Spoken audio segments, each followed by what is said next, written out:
sana. Basi tunaendelea na semina yetu. Leo ikiwa ni siku ya 3, nitakuwa nami mtumishi Dani. Kwa siku ya jana tulipitia mambo mengi mazuri, tukaona sifa ya baba, sifa ya mama, sifa ya mtoto na mambo mengine yaliyokuwa mazuri. Basi bila kupoteza muda, naomba leo tuendelee na semina yetu. Na leo tutapitia tena mambo mengine kadhaa, tukiangalia ni kitu gani ambacho Mungu anasema nasi kwa jinsi hii ya ndoa. Leo tutaanza kuangalia uzazi wa mpango katika ndoa. Uzazi wa mpango katika ndoa. Tujue nini maana ya uzazi wa mpango. Uzazi wa mpango ni uamuzi wa mtu binafsi au watu wawili walioona kufikia, walioana na waliofikia umri wa kuzaa. Ni mpango na uamuzi wa mtu binafsi au watu wawili walioana na waliofikia umri wa kuzaa. Wanapanga wawe na watoto wangapi, lini kuwapata watoto wao. Wanapanga wawe na watoto wangapi, lini kuwapata watoto wao. Basi hiyo ndio maana halisi ya uzazi wa mpango. Hebu tuone kwanza umuhimu wa uzazi wa mpango kabla tujazungumzia mambo mengine. Tujue kwanza ule umuhimu wa uzazi wa mpango kabla tujazungumzia mambo mengine. Jambo la kwanza linaloleta umuhimu kwa uzazi wa mpango ni kuwezesha wazazi kuzaa watoto wakati wanapohitaji na sio kwa bahati mbaya. Nirudie tena. Ni kuwawezesha wazazi kuzaa watoto wanaowahitaji na sio kwa bahati mbaya. Huo ndio umuhimu wa kwanza.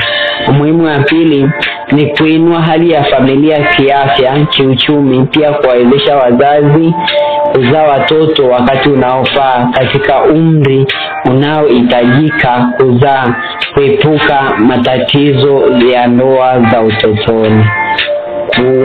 Kuinua hali ya familia kiafya na kiuchumi, pia kuwawezesha wazazi kuzaa watoto wakati unaofaa, wakati wa umri unaofaa, ili kuepusha matatizo yanayotokana na umri wa kuzaa utotoni au yanayotokana na uzazi.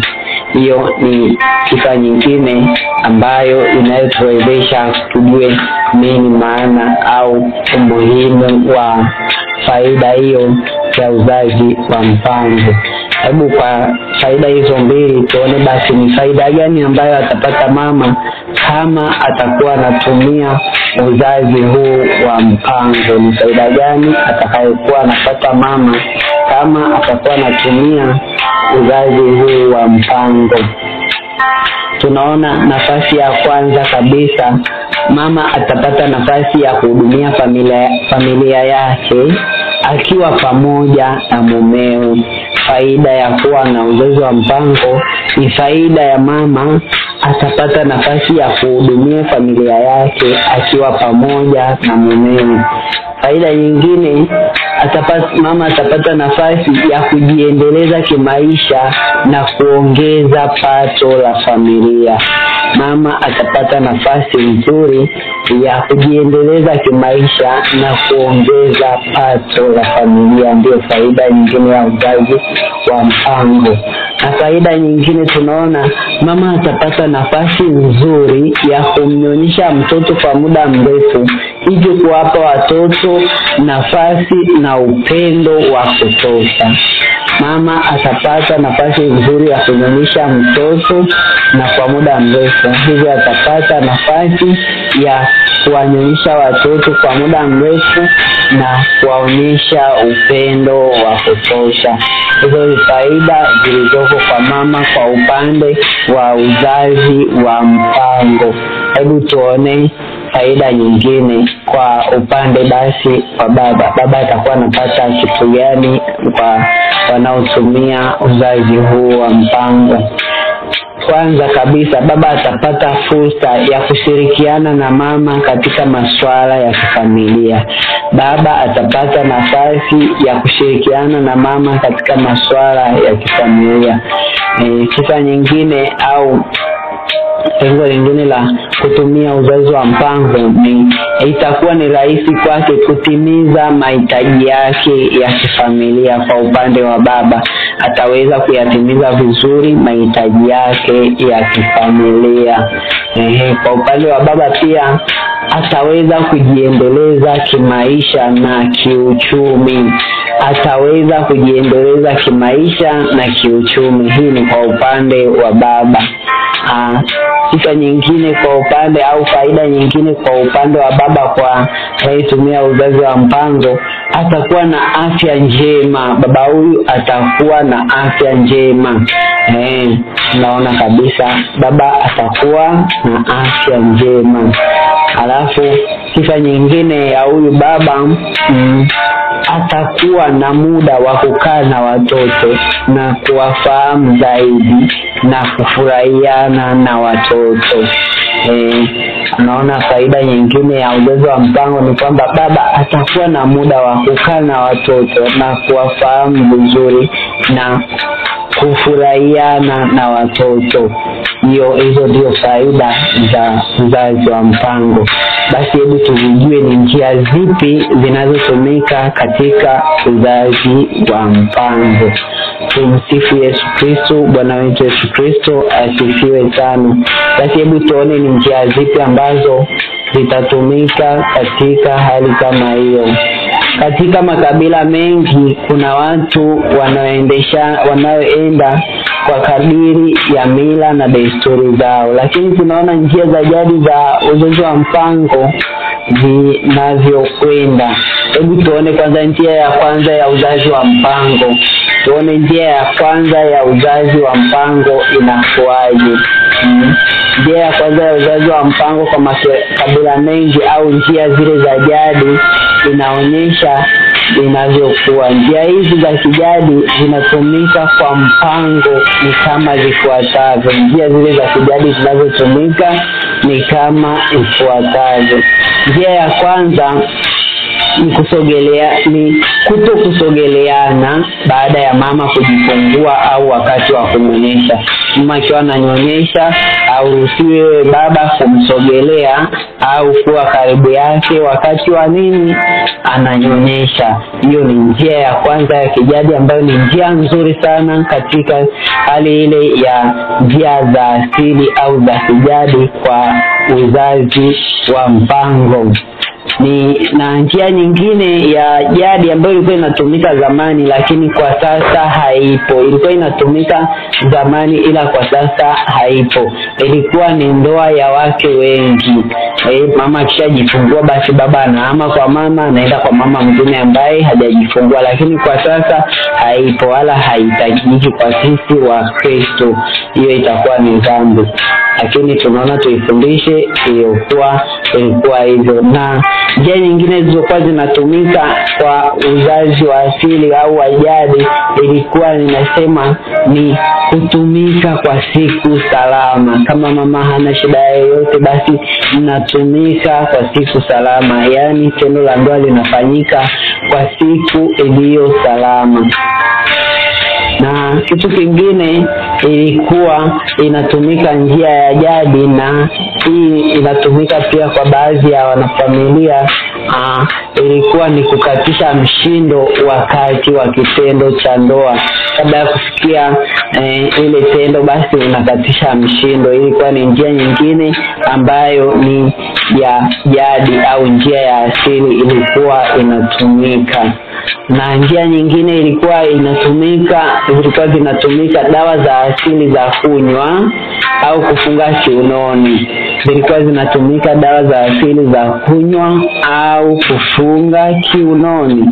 Basi tunaona hapo njia gani zilizokuwa zinatumika. Basi kwa njia hizo nafikiri tunaendelea kuelewana vizuri na tunapata wajibu mzuri katika hali ile ya sisi wanandoa tunatambua ni njia gani za kutumika. Kuna baadhi ya njia hizi zilikuwa ni nzuri sana na hata sasa ni nzuri.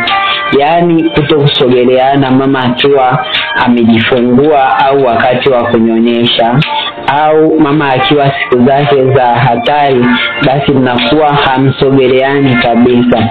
Hii inakuwa ni salama na ni nzuri. Na njia nyingine ambazo zinatumika mpaka sasa za uzazi wa mpango ni njia ile ya kutumika kwa siku salama. Kutumika kwa siku salama. Hiyo ni ya kwanza ya njia ya asili ya jadi ya uzazi wa mpango. Lakini njia nyingine zilizotumika ambazo zilikuwa hazifai, njia nyingine zilizotumika ambazo zilikuwa hazifai kwa upande wa njia za jadi au za asili, ilikuwa hiyo, mfano hiyo ya wake wengi ilikuwa ni njia mbaya. Hiyo ilikuwa haifai kabisa kuiga, kwa sababu ilikuwa inaleta uchumi mbaya na kuleta mafarakano na machukizo na chuki mbalimbali katika ndoa. Basi na njia nyingine ilikuwa ambayo ilikuwa inatumika ya jadi kwa kipindi hiyo, ilikuwa inatumika ni kukatisha kitendo cha ndoa kabla ya kufikia mshindo, nayo ilikuwa ni mbaya, haifai kabisa. Hiyo pia ni njia ambayo sio nzuri. Basi tunaona pia kutumia njia nyingine ilikuwa inatumika ambayo ni mbaya, ilikuwa ni kutumia madawa ya jadi. Madawa haya wakati mwingine yalikuwa yanamsababisha mama anatoka na damu nyingi sana. Hivyo pia ilikuwa ni njia ambayo sio nzuri. Ilikuwa njia ambayo sio nzuri. Lakini sasa hebu tujifunze njia nyingine ambazo tunazitumia sisi, tunasema ni salama. Tunasemaje? Ni salama, lakini sio salama kabisa. Tunaziita nyota ya kijani au njia za kisasa za uzazi wa mpango. Tunaziita njia za kisasa za uzazi wa mpango. Ikiwa njia ya kwanza inasema ni ile njia za maumbile. Njia ya kwanza ikiwa inasema njia za maumbile, na njia nyingine ikiwa ni njia ya inayotumika kama njia za vizuizi zinazodhoofisha mbegu. Njia za vizuizi zinazodhoofisha mbegu. Tukiona njia nyingine za kisasa ambazo tunazitumia ni kumeza vidonge. Tutaona zote alafu tutazitambua polepole. Alafu njia nyingine ilikuwa ni kuchoma sindano za kisasa tunazotumia sasa, na tunaona ni nzuri lakini sio nzuri, na kanisa halitaki hizi kabisa. Kwa Wakristo hizi zinapigwa marufuku kabisa. Njia nyingine inaonekana hapa ni kutumia njiti. Njia nyingine ni kutumia njiti, na njia nyingine ni kitanzi. Njia nyingine ni kitanzi, na njia nyingine tunayoiona ni ile inayosema kufunga uzazi. Ndio njia hizo za kisasa ambazo akina dada au akina mama wanaziona ni salama katika maisha ya ndoa, lakini njia hizo za mpango sio nzuri, zina madhara makubwa. Basi hebu tuone njia moja. Hebu tuone kwanza njia ya kumeza vidonge na madhara yake. Njia ya kumeza vidonge na madhara yake. Kwa wewe dada au mwanamama unayetumia njia ya kumeza vidonge, madhara yake ni haya, na utanithibitishia, na tamani nithibitishie kwa kupiga simu. Pigeni simu niambieni kama nadanganya ama ni kweli, maana hivi tunavyosema hapa tumepata uthibitisho kwa daktari. Ni mafundisho sahihi, ni semina sahihi ambayo tumepata mafundisho kutoka kwa daktari. Tuone madhara ya huyu mtu anayemeza vidonge. Madhara yake ya kwanza, anakuwa ni mtu wa kichefuchefu muda mwingi, sio kila siku, muda mwingi anakuwa na hali ya kichefuchefu. Na madhara mengine anayopata huyu anayetumia vidonge, anakuwa ni mtu mwenye maumivu ya kichwa mara kwa mara. Sio kila siku, lakini huwa yanatokea mara kwa mara. Na mtu huyu anayetumia vidonge, madhara nyingine ana nini? ni kujaa kwa matiti. Matiti yake yanakuwa yamejaa sana. Matiti yake yanakuwa yamejaa sana. Hivyo anahisi kuumwa, anakosa amani. Ni madhara hayo. Njia nyingine ni kutoka na matone ya damu ukeni kabla ya siku za hedhi. Yaani damu inatoka tu pasipokuwa na mpango maalum kwa wewe unayetumia vidonge. Kutokwa na matone ya damu, matone ya damu ukeni kabla ya siku za hedhi. Hiyo inaonekana kabisa na watatuthibitishia baadhi yenu. Ya nyingine ni kusababisha ugonjwa wa shinikizo la damu kwa baadhi ya wanawake. Wanawake wengi wanaenda kujichukulia magonjwa mazito kabisa kama ugonjwa huu wa shinikizo la damu. Ndio madhara unayopata. Na madhara nyingine kwa huyu anayetumia vidonge, kusababisha ugonjwa wa moyo. Hivi vidonge vinaenda kuweka sumu mwilini ambayo inasababisha nini? Ugonjwa wa moyo. Sasa mimi sijui kwako dada au kwako wewe mama ambaye utaenda kutumia au unaendelea kutumia vidonge, kuanzia leo mimi nakushauri kutokana na madhara niliyokuambia, achana nayo, tumia njia za asili. Tuone madhara mengine ya ile hali ya nini, ya kukosa hamu, ile madhara mengine ya sindano. Madhara mengine ya sindano ni kuchoma sindano wakati ule ambao kuchoma sindano wakati ule. Hii madhara ya kuchoma sindano, unaona, kwanza ni kukosa hamu ya kuwa na mwenzi wako. Madhara yale ya kuchoma sindano, madhara ya kwanza unalolipata ni kukosa hamu ya kuwa na mwenzi wako. Hivyo hapo unakuwa hauwezi kawa sahihi au huwezi kawa na mwenzi wako kwa sababu tu umefanyaje? Umechoma sindano. Basi madhara mengine tunayoyaona ni kuchelewa kupata mimba. Unachelewa kupata mimba au kutopata mimba kabisa baada ya kuacha kuchoma sindano.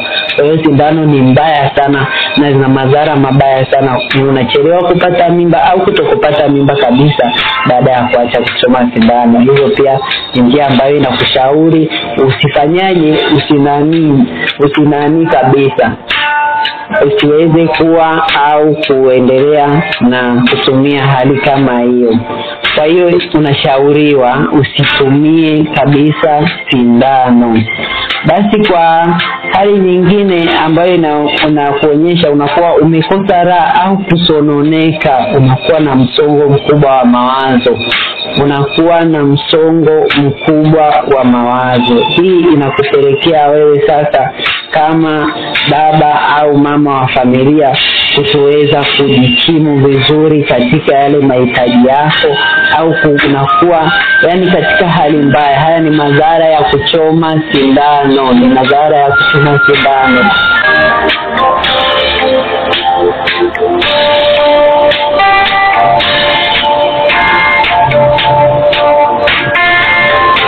Sisi tumeona madhara haya ya kuchoma sindano au madhara haya ya kuchoma sindano ni kuwa na maumivu pia makali ya kichwa. Tunakuwa na nini? Maumivu makali ya kichwa. Hivyo kama mwana mpendwa au mwana familia, lazima ujue madhara haya yanakuwa ni mabaya sana katika hali yako hiyo ya kutumia vitu kama hivyo. Na kitu kingine pia, unakuwa na maumivu makali ya tumbo. Maumivu makali ya tumbo. Unakuwa na nini? Maumivu makali ya tumbo. Kama unakuwa na maumivu makali ya tumbo, inakufaa sasa ufanyeje? Ni kuachana na hayo na kutumia njia zile za asili zilizo nzuri. Tunaona madhara mengine ni katika hiyo. Hili alikuwa ni madhara haya ya kutumia sindano. Tuone madhara ya vijiti. Vijiti vina madhara gani? Kwanza kabisa tunaona ni maumivu makali kilikowekwa kipandikizi au kijiti.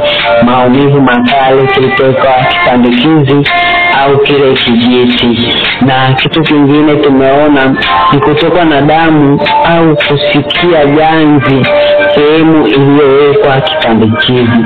Kutokwa na damu au kusikia ganzi sehemu iliyowekwa kipandikizi, hiyo tunaiona kabisa, na wabila wengi wanateseka kwa hali ya kutumia vijiti. Hali nyingine pia tunaona ni kutokwa na damu nyingi ukeni. Unatoka na damu nyingi ukeni wakati ule wa hedhi basi, na unatoka na damu nyingi ukeni. Na tunaona pia mvurugiko wa siku zako za hedhi. Madhara ya kutumia vijiti ni unapata pia mvurugiko wa siku zako za hedhi. Na hapo unaona kabisa sasa hapo ni kitu gani hicho kwa upande wa kutumia kutumia vijiti, madhara hayo yalivyo mabaya. Na kitu kingine ni mapigo ya moyo yanakuwa ni ya juu sana. Unakuwa ni mtu unahisi kama moyo haujakaa vizuri kwa kutumia vijiti, madhara hayo. Basi naona madhara mengine ni kuwa na nini? Ni kuwa na maumivu ya kichwa mara kwa mara. Unakuwa wewe ni wa kuumwa kichwa mno mara kwa mara. Na kwa hali kama hiyo ndio unakuwa ni mtu wa maumivu ya kichwa mara kwa mara. Hebu tuone madhara ya kitanzi. Madhara ya kutumia kitanzi. Madhara yake inakuwa ni kuumwa na tumbo na kutokwa na damu wakati wa kujamiana. Cha kwanza utakuwa unaumwa na tumbo, na cha pili utakuwa unatokwa na damu wakati wa kujamiana. Sasa wewe kama unajipenda afya yako, achana na vitu kama hivyo. Kama unaipenda afya yako, vitu hivi havifai wala sio vizuri. Na madhara mengine ya kitanzi tunaona ni kutokwa na damu nyingi wakati wa hedhi. Ina maana unahitajika kutoka damu nyingi kuliko ile ilikuwa inatoka mwanzo kipindi cha hedhi. Hiyo ni madhara makubwa sana. Ni madhara makubwa sana. Madhara makubwa kwa kweli. Madhara mengine tunaona ni kutojisikia vizuri na kuwa na homa mara kwa mara.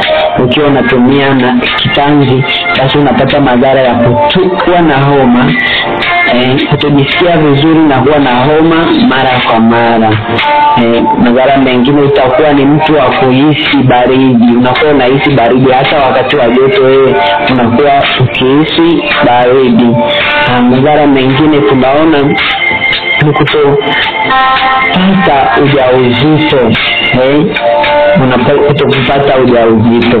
Na madhara ambalo liko ni baya zaidi kwa kutumia kitanzi, kupata ujauzito bila kujua umeupataje. Madhara ya kitanzi hayo ni kupata ujauzito bila kujua umeupataje. Basi tunaona pia kuna baadhi ya wanaume wanatumia njia za asili au njia za uzazi wa mpango. Hebu tuone ni njia gani wanaume wanazotumia kwa upande wa wanaume. Hii inatumika kama kufunga uzazi. Inaitwa njia ya kufunga uzazi kwa upande wa wanaume. Kwa njia hii ya kufunga uzazi inakusababisha wewe mwanaume kwanza kupata maumivu makali. Unakuwa na hali ile ya kupata maumivu makali. Na ukiwa umefunga kizazi, wewe mwanaume unapata usaha katika sehemu zako za siri. Unatokwa na matone ya usaha katika sehemu zako za siri pale walipopasua wakafunga ile mirija. Pale walipopasua na kufunga ile mirija, anaanza kutokwa usaha. Tunaona madhara yalivyo mabaya hata kwa kutumia njia ambazo tunasema ni salama, lakini sio salama. Na kwa upande wa mwanamke ambaye anafunga kizazi kabisa, tunaona anakuwa ni mtu wa maumivu makali. Na yeye pia anakuwa ni mtu wa maumivu makali. Anatokwa na damu nyingi. Kidonda pia kinachelewa kupona. Kuchelewa kupona kwa kidonda chake. Na kitu kingine anachokipata, tunaona pia anakuwa katika hali ile ya homa, anakuwa ni mtu wa kuuma, anapata homa kali sana. Hivyo inamsababishia au inasababisha yeye asiende katika hali ile iliyo nzuri. Sasa hapo jiulize wewe, kwa kama ukifanya vitu kama hivyo inakuaje, au yatakuaje, au itakuwa vipi? Ujiulize mwenyewe kisha jipatie jibu, hali hii itakuaje. Jambo lingine ambalo tunaenda kujifunza, au njia nyingine tunaenda kujifunza, ni kwamba njia zile za asili au za jadi zina faida gani? Faida gani kwa njia za asili? Hebu tuone faida zake kama tusipotumia. Sasa kabla tujaingia faida za njia za asili, nikushauri tu mwana familia, usitumie kabisa njia hizi kwa sababu sio njia nzuri. Usitumie kabisa njia hizo kwa sababu sio njia nzuri na sio mpango wa Mungu, kwa sababu njia zote hizi nilizokutajia ni njia zinazotumika kwa ajili ya kufanya uuaji, kwa sababu utakapotumia njia hizo, utakapofanya kitendo, utakapokutalia ila kutengeneza linafanya kuuliwa mara moja lisiweze kukutana na mbegu yoyote ya kiume. Hivyo inakuwa imesababisha madhara makubwa. Imesababisha nini? Madhara makubwa. Hata wewe kama unataka kupata madhara makubwa au iwe vipi, basi wewe tumia, lakini kwa mpango wa Mungu na wana wasikivu wa Mungu, naamini hawatatumia tena njia hizo, wanaenda kuachana nazo, wataenda kutumia njia zile zilizo nzuri. Na hebu tuone basi ni njia gani au ni faida gani tunazozipata katika njia za asili. Kwanza, katika njia ya asili tunazozitumia, hatuhitaji upasuaji. Tunaona pia njia za asili hazina madhara yoyote. Tunaona pia njia za asili husaidia kuimarisha unyumba.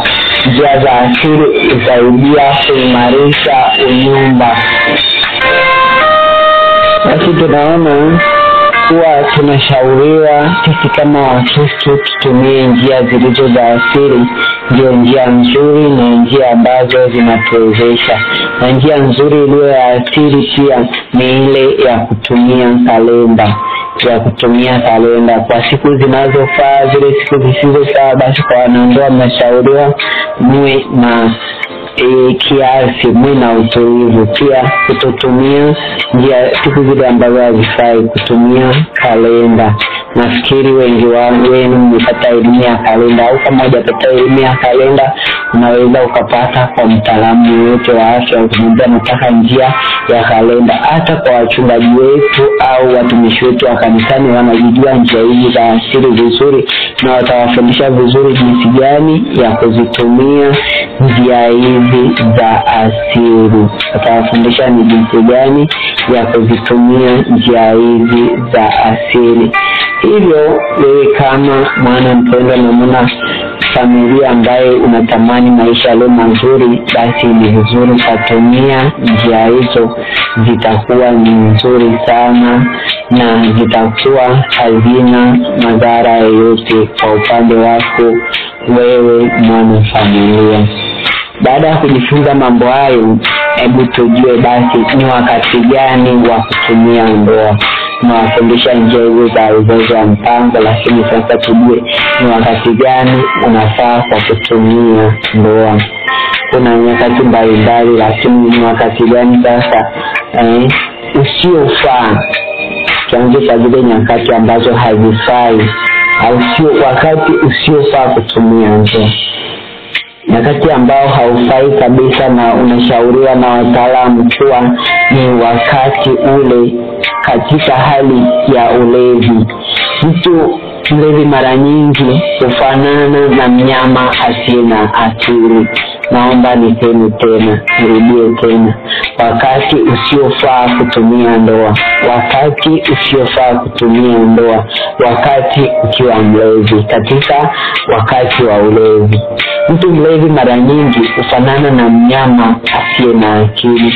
Hawezi kutumia busara kudai haki ya ndoa. Madaktari wengi na mababa wa kanisa wanashauri kuwa wakati huu usitumike kabisa, kwa kuwa mama akipata mimba katika hali ya ulevi, yeye mwenyewe au mumewe kwa kawaida uzaa mtoto asiyekuwa na akili. Unaona hiyo hali hiyo, mtoto anayezaliwa hapa anazaliwa hana akili vizuri, au anakuwa na hali ile ya utindio wa ubongo. Hivyo kwa nini wanandoa mmeshauriwa wakati wa ulevi msitumie kabisa viungo vyenu, mpumzike tu, na ni ushauri ulio mzuri. Kwa kawaida tunaona mtoto si vema akawa katika hali ile ya kuwa katika akili kama hivyo, kutokuwa na hali nzuri, yani kuwa na utindio wa ubongo, au wakati wa ulevi unatumia kitendo hichi mbele ya watoto. Unaona pia mtu alielewa hawezi kujua kama ni tarehe zinazofaa au zisizofaa, hivyo kupatikana kwa mimba zisizotarajiwa, Kwa hiyo ni vizuri sana kuepuka hiyo. Na mambo mengine, kuna wazazi wengine wakiwa wameelewa hawaelewi, hata mbele ya watoto wanakosea watoto zao heshima, au kuna mama wengine kwa upande wa wanawake wanakosea kuna heshima, wanataka tuzo la mbele ya watoto na watoto wanawasikia. Hivyo ni mbaya sana kwa sisi wanandoa. Hivyo ni wakati usiofaa kabisa. Wakati tukiwa walevi tusitumie tendo la ndoa. Wakati mwingine usiofaa ni katika hali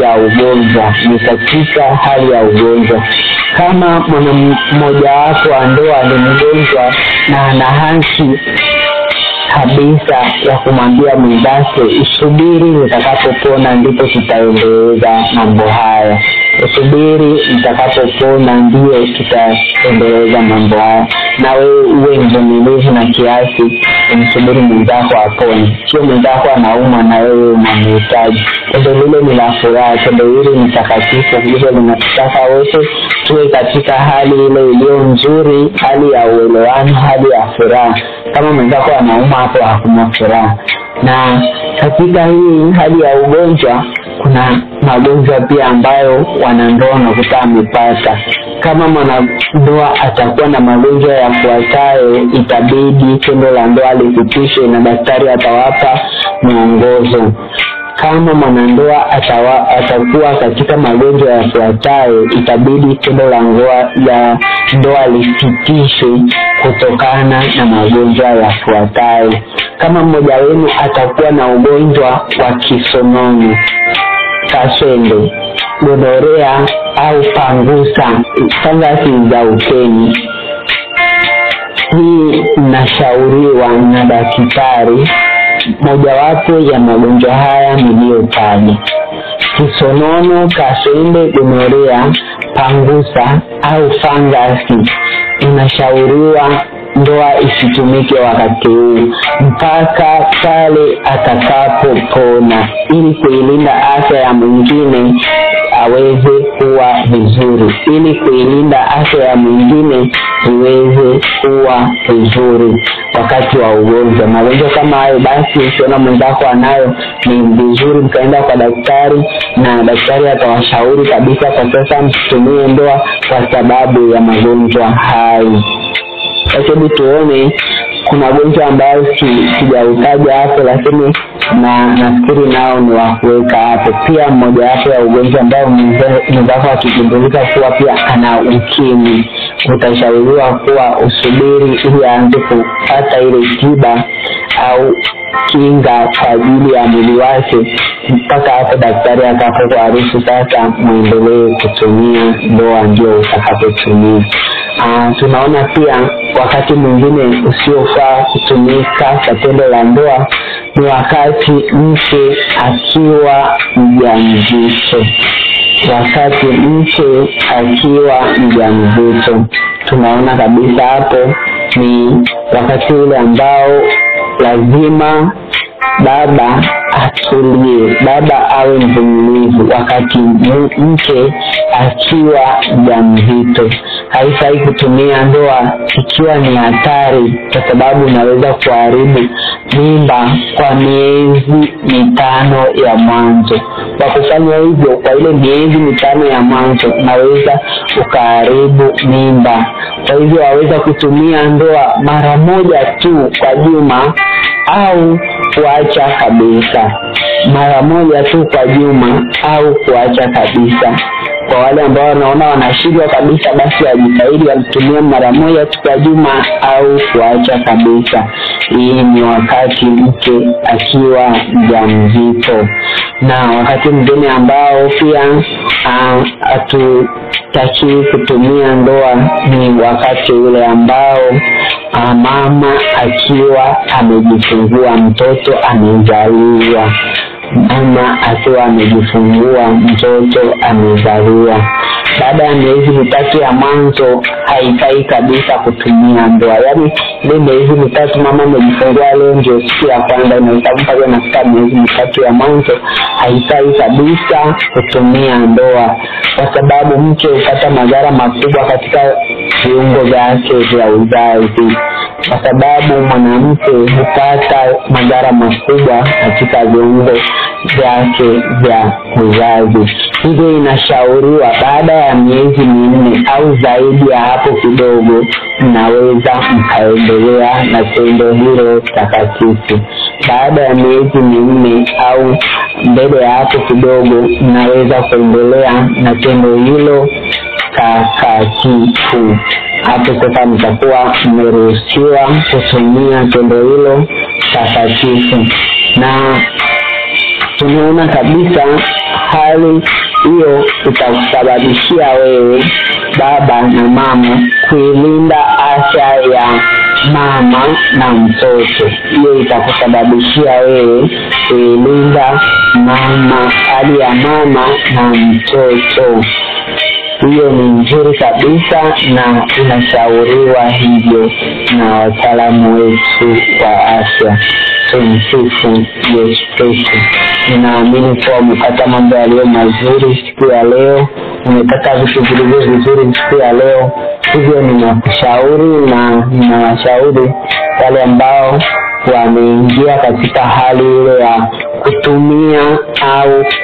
kutumia uzazi wa mpango na wamekaa muda mrefu bila kupata watoto, wafuate njia hizo au wapige simu kwa viongozi kwa ajili ya kupewa utaratibu wa maombi ya kufanya toba, kujitoa kwenye hali walioko nayo, na Mungu wa mbinguni ataenda kuwajalia watoto kama aishivyo Mungu.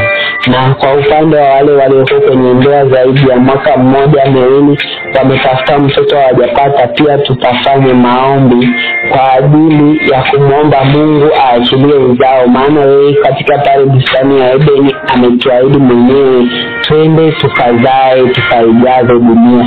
Tutakaa pamoja, tutapigiana simu, tutakaa pamoja wewe baba na mama, tutashauriana tufanye nini, maombi gani tufanye. Kama ni toba, tuanze kufanya toba, tujue labda ulitumiaga njia za uzazi wa mpango, tukusaidie vipi ili utoke kwenye tatizo hilo.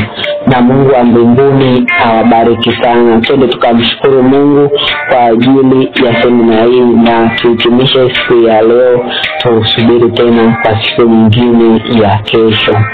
Tumsifu Yesu Kristo na tuombe.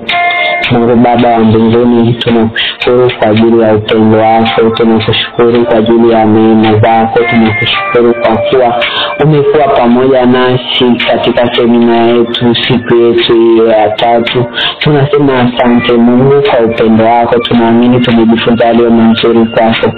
Mungu, tunaomba uendelee kuwa pamoja nasi, ukatulinde, ukatusimamie, ukatuongoze katika yote. Ni katika jina la Mungu Baba, Mungu Mwana na Mungu Roho Mtakatifu, na wote tuseme amina. Basi tumefika mwisho kwa semina yetu kwa siku ya leo. Niwakaribishe tena kwa siku nyingine, siku ya kesho. Mungu wa mbinguni awabariki sana. na tuonane siku ya kesho. Tumsifu Yesu.